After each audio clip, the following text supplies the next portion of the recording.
नमस्कार, city light में स्वागत है आप सभी का। आप देख रहे हैं ABC24। मैं हूं आपके साथ श्रवण तंबोली।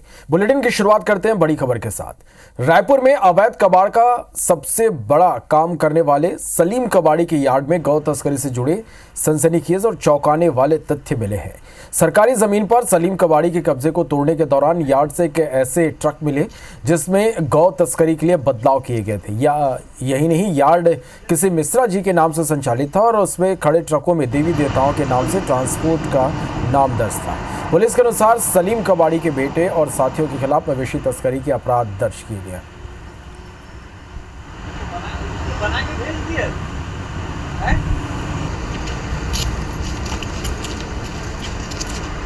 कब्जा करके यार्ड बनाकर वहां पर अवैध गतिविधि संचालित करने वाले जो कि चारागाह की जमीन को कब्जा कर लिया था।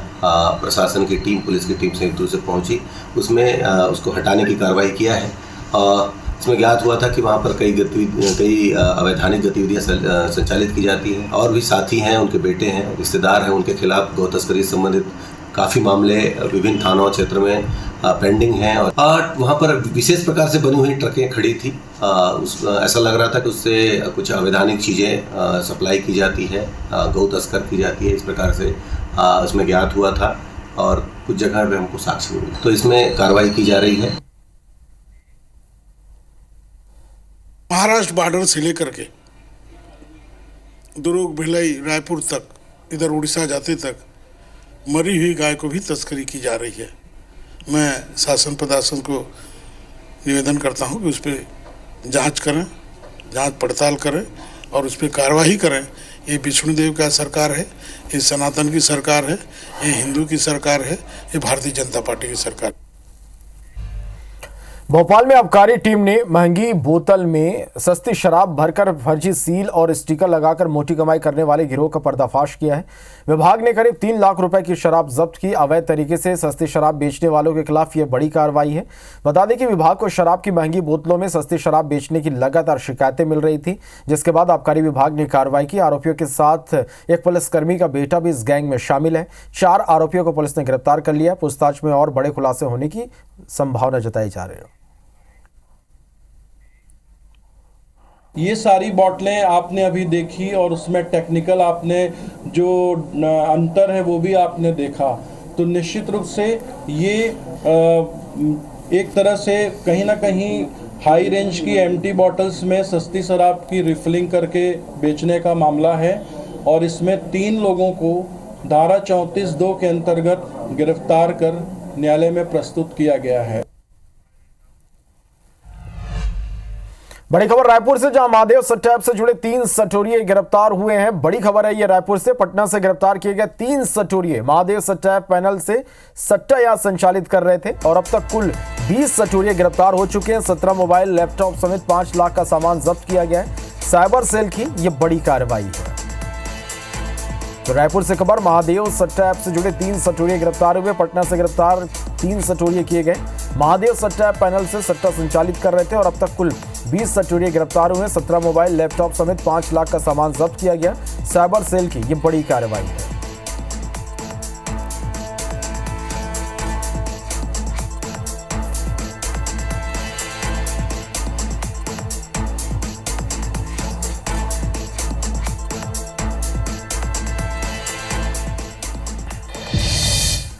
छत्तीसगढ़ में 2000 करोड़ के शराब घोटाले में लगातार खुलासे हो रहे हैं। ईओडब्ल्यू की जांच में खुलासा हुआ कि आबकारी विभाग के मुख्यालय के स्टेट फ्लाइंग स्क्वाड के जिला स्तर के अधिकारी 15 जिलों में नकली शराब बेच रहे हैं। वहीं कुछ सहायक जिला अधिकारी शराब दुकानों से कलेक्शन का काम करते थे। आरोप है कि पैसों को अनवर ढेबर, अनिल टुटेजा, एपी त्रिपाठी की ओर से संचालित सिंडिकेट तक पहुंचाया जाता था।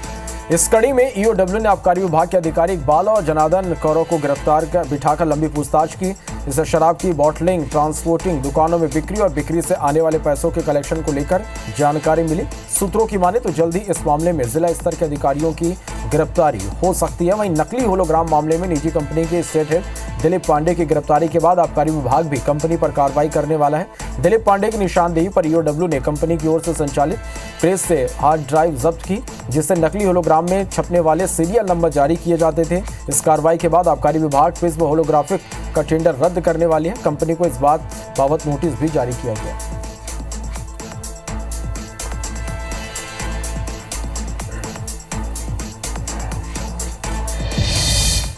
छत्तीसगढ़ में बदलते मौसम के चलते डायरिया का प्रकोप फैलता जा रहा है। बिलासपुर के कई क्षेत्रों में डायरिया ने लोगों की परेशानी बढ़ा दी, जहां 19 वर्षीय डायरिया पीड़ित एक युवती की मौत हो गई तो वहीं 50 से ज्यादा मरीजों का अलग अलग अस्पतालों में उपचार चल रहा है। जिले में डायरिया के बढ़ते मरीजों को देखते हुए प्रशासन अलर्ट हो गया है। स्वास्थ्य विभाग प्रभावित क्षेत्रों में रेगुलर मॉनिटरिंग कर रहा है और कैंप लगाकर डोर टू डोर सर्वे करा रहा है।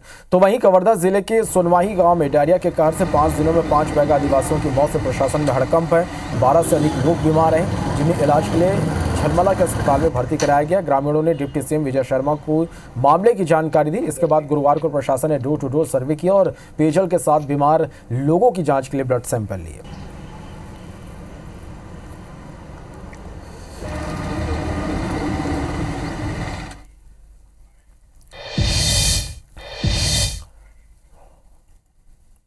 दूषित पानी का उपयोग करने की वजह से ही जो है उल्टी दस्त फैल रहा है। बचाव के लिए हम लोगों ने ये किया है कि जिस मोहल्ले या पारा से ये सूचना मिल रही है वहाँ मितानिन, आंगनबाड़ी और एएनएम के माध्यम से हाउस टू हाउस सर्वे करा रहे हैं, क्लोरीन टैबलेट बांट रहे हैं,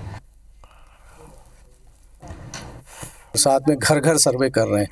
पीएचई की टीम लगी हुई है, किसी तरह का पानी में कंटेमिनेटेड वाटर तो नहीं है उसका भी देखा जा रहा है। और मान लो कोई पानी की दिक्कत आएगी तो यहाँ पे पानी ट्रैवल करके मतलब ट्रांसपोर्ट करके भेजा जाएगा।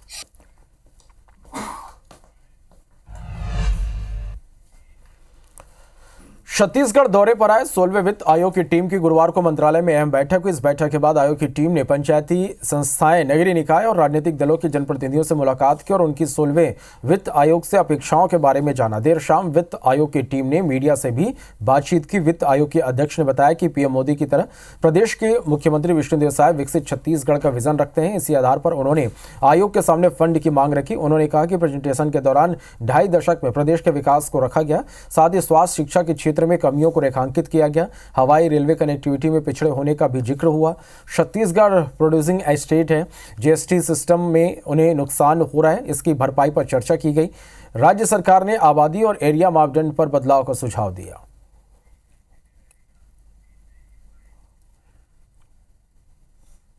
रेल, रोड और एयर कनेक्टिविटी को किस तरह से उसको सुधारा जा सकता है, उसमें ज़्यादा इन्वेस्टमेंट लाया जा सकता है।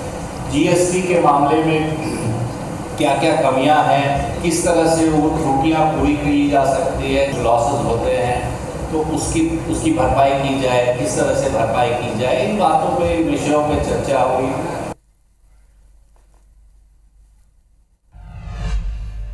छत्तीसगढ़ में लगातार 2 चुनाव हारने के बाद कांग्रेस अपने कार्यकर्ताओं और नेताओं की फिर से एकजुट कर रही है। केंद्रीय फैक्ट फाइंडिंग कमेटी की बैठक के बाद कांग्रेस में पिछले 2 दिनों तक लगातार मंथन किया गया। अंत में एक दूसरे पर आरोप प्रत्यारोप करना छोड़कर सभी ने एकजुट होकर आने वाले समय में नगरीय निकाय चुनाव लड़ने की बात कही। बैठक के बारे में जानकारी देते हुए पीसीसी अध्यक्ष दीपक बैज ने कहा कि भले ही कांग्रेस 2 चुनाव हारी हो, लेकिन जनता का विश्वास अभी भी कांग्रेस के साथ बना हुआ है। पिछले कुछ चुनाव में आपसी मनमुटाव हुआ था, लेकिन आने वाले चुनाव में कांग्रेस के सभी नेता एकजुट हैं और मजबूती से चुनाव लड़ेंगे। वहीं इस बैठक को लेकर उप मुख्यमंत्री अरुण साव ने कांग्रेस पर तंज कसते हुए कहा कि कांग्रेस विधानसभा और लोकसभा में पूरी तरह कॉन्फिडेंट थी, लेकिन जनता ने उनके कॉन्फिडेंट को नकार दिया। आज कांग्रेस के पास ना नेतृत्व है और ना ही नीयत। सभी नेता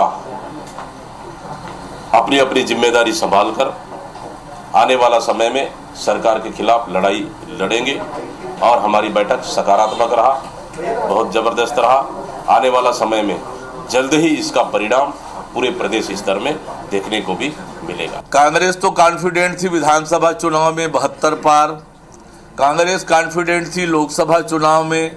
सवाल ये है कि उनका नेतृत्व, नीयत, जनता में विश्वसनीयता, ये कांग्रेस पार्टी की कुछ भी नहीं है। छत्तीसगढ़ में होने वाले नगरीय निकाय और त्रिस्तरीय पंचायत चुनाव की तैयारियों में राजनीतिक पार्टियां जुट गई हैं और इसी कड़ी में भाजपा कार्य समिति की बैठक में प्रदेश अध्यक्ष हिरण सिंह देव ने मंडल बूथ अध्यक्षों सहित सभी कार्यकर्ताओं को चुनाव में तन मन और धन से जुटने। मुख्यमंत्री विष्णुदेव साय ने भी चुनाव पूरी मजबूती के साथ लड़ने की बात कही। वहीं कांग्रेस भी निकाय और पंचायत चुनाव की तैयारियों में जुट गई। पीसीसी चीफ दीपक बैज ने कहा कि हम सब एक होकर आने वाला चुनाव लड़ेंगे और आने वाले समय में 2 चुनाव हैं और वो कार्यकर्ताओं का चुनाव है, नगरीय निकाय का और पंचायत का। आप सब लोगों से हमारा आग्रह होगा कि दोनों चुनाव को भी मजबूती के साथ लड़ना है और वो कार्यकर्ताओं का भी चुनाव है। हमारे अधिकांश कार्यकर्ताओं को उसमें अवसर मिलता है और हम नगरीय क्षेत्र में और पंचायत क्षेत्र में मजबूत रहेंगे तो हमारा ऊपर भी मजबूत रहेगा। सांसद तक, पंच से लेकर पार्लियामेंट तक नगरीय निकाय में हमारा परचम था, पंचायतों में था, हमारा विधानसभा में थे, हमारे लोकसभा में सांसद थे। तो इस तरीके से उसी इतिहास को और पुनः दोहराने की मैं आप सभी से निवेदन करता हूं कि आने वाले नगरीय निकाय चुनाव और त्रिस्तरीय पंचायत चुनाव में हमारा 100% सफलता हमको मिले। सभी नेता अपनी अपनी जिम्मेदारी संभालकर आने वाला समय में सरकार के खिलाफ लड़ाई लड़ेंगे और हमारी बैठक सकारात्मक रहा, बहुत जबरदस्त रहा। आने वाला समय में जल्द ही इसका परिणाम पूरे प्रदेश स्तर में देखने को भी मिलेगा। हरदा जिले के कृषि उपज मंडी प्रांगण में 8 दिनों से किसान अपनी 3 सूत्री मांगों को लेकर धरने पर बैठे थे। 8 दिन बाद सरकार ने किसानों की मांगें मान ली। गुरुवार को मध्य प्रदेश सरकार के परिवहन और शिक्षा मंत्री राव उदय प्रताप सिंह धरना स्थल पर पहुंचे। मुख्यमंत्री मोहन यादव का संदेश किसानों तक पहुंचा है। किसानों की मांगों में पहली मांग थी कि किसानों की मूंग की फसल एक दिन में 25 क्विंटल की जगह 40 क्विंटल खरीदी जाए। दूसरी मांग मूंग खरीदी केंद्रों पर प्लेट कांटे से मूंग की तुलाई करने को लेकर थी और तीसरी जो मांग थी वो किसानों की मूंग की फसल 8 क्विंटल प्रति हेक्टेयर की जगह 12 क्विंटल खरीदी की थी। इन सभी मांगों पर सरकार ने मुहर लगा दी। आपसी विचार विमर्श के बाद ये सहमति तय की कि सरकार 8 क्विंटल प्रति हेक्टेयर के स्थान पर 12 क्विंटल प्रति हेक्टेयर मूंग खरीदी का काम करेगी और जो एक दिन में किसान से 25 क्विंटल की कैपिंग थी उसको बढ़ाकर 40 क्विंटल प्रत्येक दिवस किसान से खरीदी का काम सरकार करेगी। तो इस बीच एक बड़ी खबर है भोपाल से, जहां वायरल वीडियो पर पीडब्ल्यूडी मंत्री ने संज्ञान लिया। नई सड़क से डामर की परतें निकल रही थी। यह वीडियो वायरल हुआ था 2 दिन पहले ही ठेकेदार ने यहां पर डामर की सड़क बिछाई थी।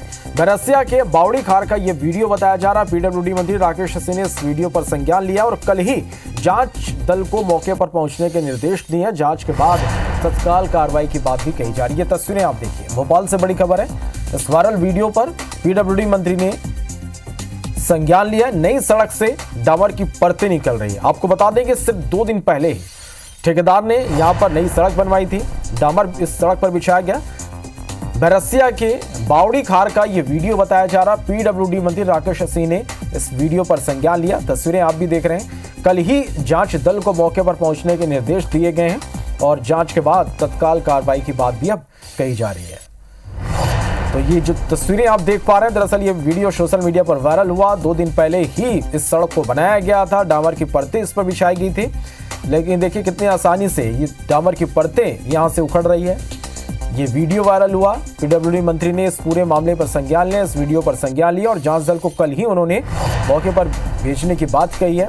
जांच इस पूरे मामले में होगी और जो भी दोषी होगा उस पर कार्रवाई की जाएगी।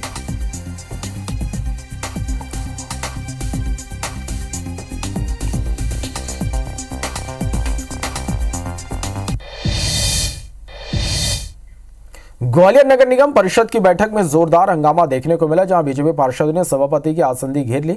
नगर सरकार में विपक्ष के बैठे बीजेपी पार्षदों का आरोप है कि नगर निगम के कर्मचारियों और अधिकारियों की पदन व्यवस्था में बड़ा फर्जीवाड़ा यहां पर किया गया है। मलाईदार पदों पर साठगांठ कर अयोग्य और मूल पद के लिए अपात्रों को पद दे दिया गया। साथ ही भाजपा पार्षदों द्वारा जनता की आवाज उठाने पर नगर निगम द्वारा उन्हें बिना किसी ठोस आधार के मानसिक रूप से परेशान करने संपत्ति कर नोटिस दिए जा रहे हैं। इसके अलावा सदन द्वारा पारित किए गए पुराने 18 को अमल में न लाने के खिलाफ ये प्रदर्शन करते हुए हंगामा किया गया। सभापति की आसंदी के सामने जोरदार नारेबाजी भी देखने को मिली। ऐसे में बीजेपी पार्षदों के हंगामा को देखते हुए सभापति मनोज तोमर ने परिषद की बैठक को कल तक के लिए स्थगित कर दिया।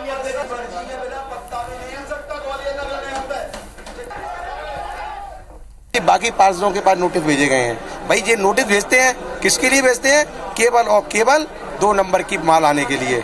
जैसे ही सेटलमेंट होता है, पैसा आता है, नोटिस खत्म हो जाता है। मेरे बार बार कहने के बाद भी कि भाई सदन में चर्चा हो जाने दो, अपनी बात रख लेने दो, उसके बाद डायरेक्शन करेंगे।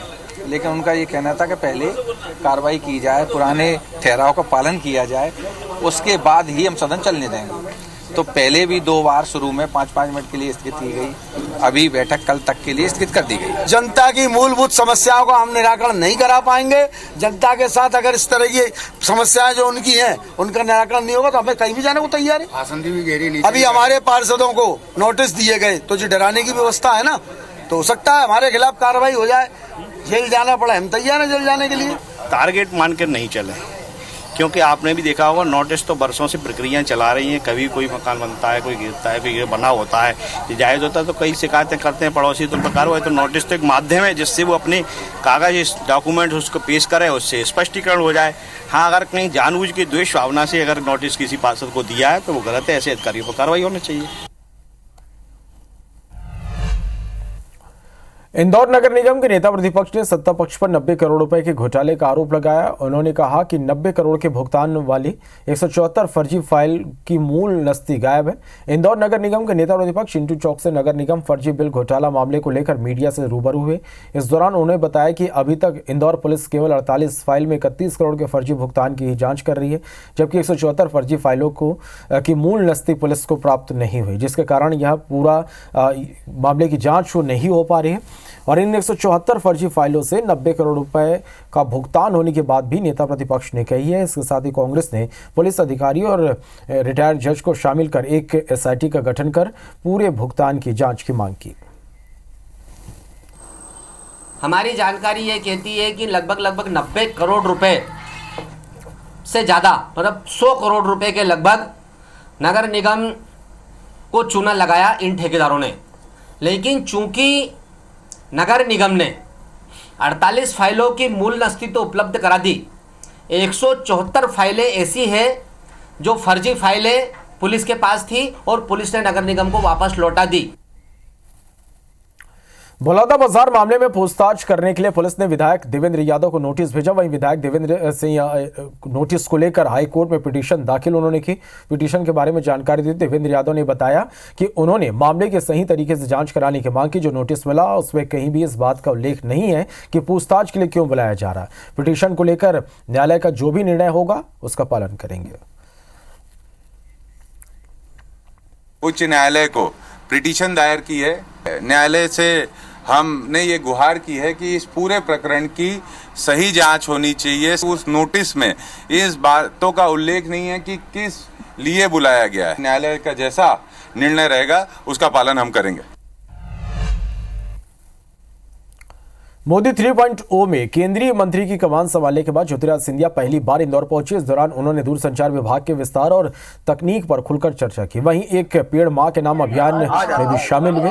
इस दौरान उन्होंने मोदी सरकार में मिली नई जिम्मेदारी को लेकर पीएम मोदी का आभार जताया। उन्होंने कहा कि उनके पास डाक विभाग की भी महत्वपूर्ण जिम्मेदारी। ऐसे में डाक विभाग को हाईटेक बनाने के साथ ही जनता के लिए तकनीकी से लैस करना भी जरूरी है, जिस पर उनका विभाग काम कर रहा है। वहीं उत्तर पूर्वी राज्यों में समुचित विकास की बात भी कही।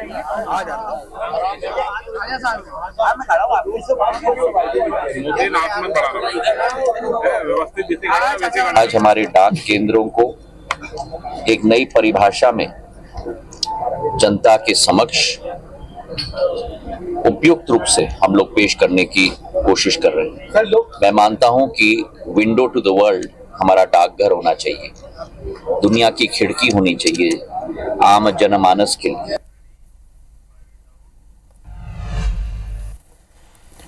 मध्य प्रदेश में बीते 6 माह में 23 बाघों की मौत का आंकड़ा सामने आया। तो वहीं उमरिया जिले के बांधवगढ़ टाइगर रिजर्व में नेशनल टाइगर कंजर्वेशन अथॉरिटी के मुताबिक अकेले ही 6 माह में वन्य जीव 12 बाघों की मौत हुई है। नेशनल टाइगर कंजर्वेशन अथॉरिटी के मुताबिक देश के सबसे ज्यादा वन्य जीव बाघ के मरने में बांधवगढ़ टाइगर रिजर्व में इजाफा हुआ, जबकि जानकारी के मुताबिक इनमें आधी मौतों का कारण यहाँ पदस्थ मैदानी स्टाफ की लापरवाही के साथ कुछ लोगों की शिकारी से भी मिली भगत की आशंका है।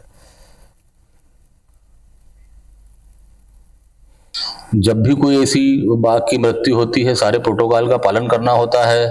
उसमें विशेषज्ञ आते हैं, 3 डॉक्टर से कम पीएम में उपस्थित होते हैं, एनटीसी का प्रतिनिधि होता है। शव को जलाते समय रेवेन्यू के तहसीलदार लेवल के अधिकारी होते हैं या सरपंच लोकल होते हैं। ये सारी चीज़ों को लेकर करते हैं, पूरा प्रोटोकॉल का पालन किया जाता है। राष्ट्रीय तो क्या कोई लोकल लेवल का भी ऐसा तस्कर गिरोह नहीं मिला जिसने कि बाघ का कोई पार्ट उसने कोई तस्करी करने के उद्देश्य से रखा हो।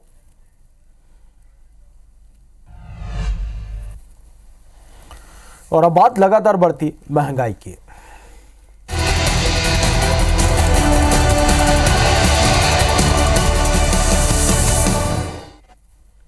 तो मध्य प्रदेश के ग्वालियर शहर में बरसात के मौसम में एक बार फिर आम आदमी के घर का बजट सब्जियों ने बिगाड़ दिया है।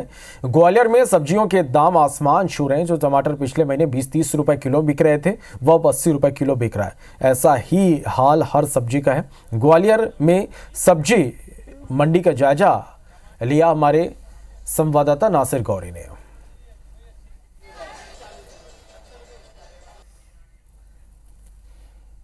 बरसात के मौसम में एक बार फिर सब्जियों की कीमत में उछाल आया है। जो टमाटर पहले 10 से 20 रुपए किलो मिल रहा था और अब देखेंगे कि 80 पहुंच गया है, तो कहीं 60 रुपए पहुंच गया है। भाई साहब क्या कहेंगे, पहले कीमतों में कितना फर्क था और अब कितना मुश्किल हो रहा है ले जाना?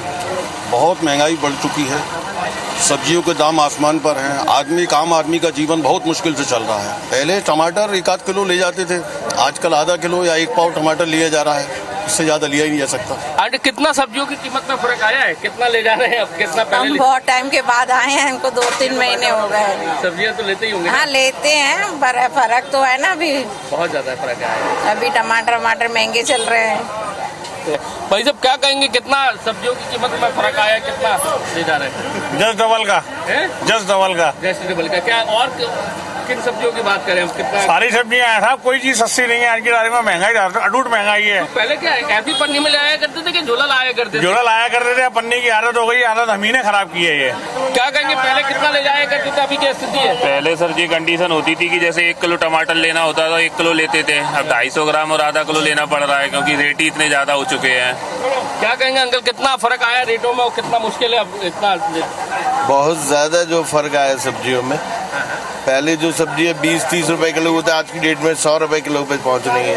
यहाँ पर हर कोई सी सब्जी में जो उनकी रेट है कहीं 2 गुनी हो गई है, तो कहीं 3 गुनी, कहीं 4 गुनी रेट पहुंच गई है। ऐसे में जो आदमी पहले बड़े बड़े झोले सब्जी मंडी में लाया करता था, अब वो थैलियों में सिमट गया है, यानी कि कम क्वांटिटी में ये ले जा रहा है। तो कुल मिलाकर आप देखना होगा कि सब्जियों की कीमत में कम गिरावट आती है। कैमरामैन राजकुमार कुशवाहा के साथ नासिर गौरी, IBC 24 ग्वालियर। चले तो ग्वालियर के बाद जबलपुर के भी हाल जान लेते हैं। जबलपुर में भी सब्जियों के दाम आसमान छू रहे हैं। एक हफ्ते पहले जहां 15 से 20 रुपए तक बिकने वाली सब्जियां 50 से 150 रुपए तक पहुंच गई। सब्जियों के दाम बढ़ने के चलते लोगों का बजट और खाने का मेन्यू दोनों बिगड़ गया। जबलपुर का जायजा लिया हमारे संवाददाता अभिषेक ने। भले ही जबलपुर में मौसम की बेरुखी देखने को मिल रही है, लेकिन जो सब्जियों के दाम हैं वह लगातार शेयर बाजार की तरह ही चढ़ते जा रहे हैं। इस वक्त मैं मौजूद हूँ जबलपुर की सबसे पुरानी और सबसे व्यस्ततम सब्जी मंडी निवाड़गंज में, और यहाँ पर जो है अगर हम बात करें सब्जियों की तो यहाँ लगभग पूरे शहर के लोग सब्जियाँ खरीदने आते हैं। यहाँ पर थोक और फुटकर दोनों तरीके का व्यापार होता है। और अगर हम आज के भाव की बात करें तो सब्जियों के दाम जिस लगातार बढ़ रहे हैं। ये बताइए कि ये बरबटी और भिंडी अब कुछ दिनों पहले तक कम कीमत में थी, अचानक से ये दाम क्यों बढ़ गए? पानी के बारिश के कारण झाड़ खत्म हो गए, सूख गए, खेत में सूख गए, झाड़ कम हो गई। जहाँ 40 किलो निकलती हो तो 10 किलो निकलने लगी, एक के कारण पैदावार कम हुई, पैदावार कम हो गई। अगर हम इनकी कीमतों की बात करें तो लगातार दाम बढ़ रहे हैं, तो इसका कितना असर आप लोगों पे पड़ा है? फर्क तो पड़ता भी है, कितना भी करो घर की बजट पे तो अंतर आता है, लेकिन बहुत ज़्यादा नहीं अभी। लेकिन अभी देखो एवरेज के हिसाब से महंगाई जितनी बढ़ना चाहिए उसके हिसाब से सब्जियों के रेट ठीक है, क्या कर सकते था।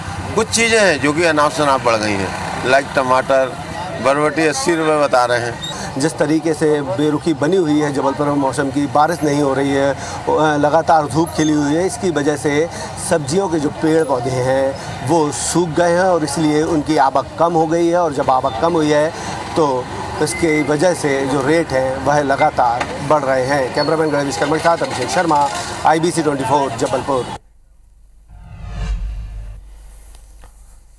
फिलहाल इस बुलेटिन में इतना ही। नमस्कार।